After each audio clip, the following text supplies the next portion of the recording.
All right, welcome back to another explainer adventure. Today, we're taking a seriously colorful journey right back to Genesis chapter 18. We're going to check out a truly incredible day in the life of Abraham.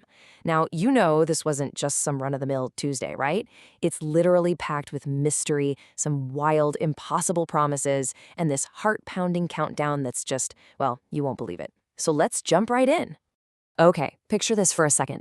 You're just chilling at home, maybe playing a game or reading, right? And then out of nowhere, bam, a total surprise visitor is at your front door. What's your game plan? Well, imagine if it wasn't just one person, but three completely mysterious strangers walking right up to your tent. Because yeah, that is exactly what goes down in today's explainer. Adventure 1. The Surprise Visitors.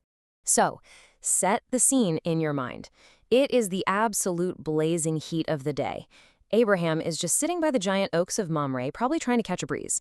And suddenly, out of literally nowhere, three men are just standing right there in front of him. And he doesn't just casually wave hello. No, Abraham practically sprints out of his tent. He bows completely down to the ground and he literally begs them to stay. He offers to wash their dusty feet and invites them to rest under the shade of the tree. He is going all out to treat these surprise guests like pure royalty. And guys, this right here is the ultimate picture of what true, energetic hospitality looks like. Abraham basically goes into super fast, frantic hosting mode. He rushes into the tent and tells his wife Sarah, "Quick, grab 3 measures of our absolute best flour. Knead it, make some cakes."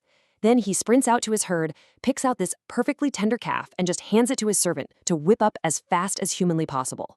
So before these visitors even know what's happening, they're feasting on fresh, warm cakes, deliciously prepared meat, and ice-cold milk and curds.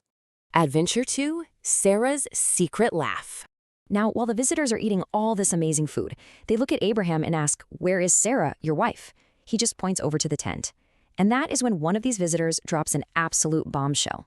He says, "I will certainly return to you around this time next year, and Sarah, your wife, will have a son." Okay, just let that sink in for a second. A son. But here's the catch. You guys know this. Abraham and Sarah were really, really old. To them, the idea of having a baby right now seemed, well, literally impossible. So what exactly does Sarah do? Well, she's actually eavesdropping right behind the tent door. And when she hears this massive promise, she actually laughs to herself. She's thinking, wait, I'm old, my husband is old. Am I really going to have this kind of joy? It was just this quiet, secret little laugh. She totally thought no one in the world could possibly hear her or even guess what she was thinking. But guess what? The visitor completely knew. Adonai turns to Abraham and says, "Why did Sarah laugh?" And then he asks this huge, literally universe-shaking question, is anything too hard for Adonai? And even though Sarah gets scared and actually tries to deny it, the visitor just gently says, "No, you did laugh." But the crazy part? He doesn't take the promise back at all. He doubles down and repeats that she will have a son. It just goes to show, God's promises are way bigger than any of our doubts. Adventure 3. The Great Countdown. Okay, so the men wrap up their meal and they look out toward the city of Sodom. Adonai tells Abraham that the outcry against Sodom is really bad, and he's actually going down there to see it for himself. But Abraham steps right up and asks this incredibly brave question. He says, "Will you actually sweep away the righteous with the wicked? Like, maybe there are good people in that city. Shouldn't the judge of all the earth do what is just?" Guys, Abraham is standing up for people he doesn't even know, and it kicks off literally the most epic negotiation in history. All right, here we go. Abraham asks, "What if there are 50 righteous people in the city? Will you forgive the whole place for the sake of 50? And Adonai says, "If I find 50 righteous people, I will forgive the whole place for their sake." Wow. I mean, God said yes. But Abraham, he's not done yet.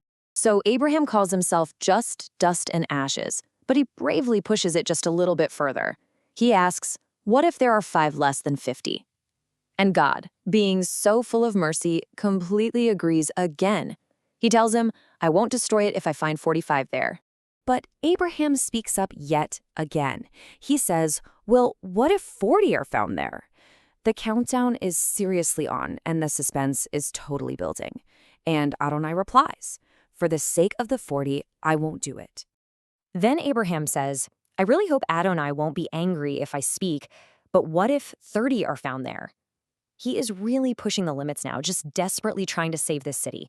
And God once again promises, I won't do it if I find 30 there. Now we're down to 20. Abraham says, look, I have taken it upon myself to speak to Adonai. What if 20 are found there? And God simply says, for the sake of the 20, I won't destroy it. And this is it, the absolute final plea. Abraham says, I hope Adonai won't be angry if I speak just once more. What if 10 are found there? Just 10 good people. And Adonai makes this incredible, amazing promise of mercy. For the sake of the 10, I won't destroy it. What a wild countdown, right? After that, Adonai goes on his way, and Abraham heads back home. The big takeaway.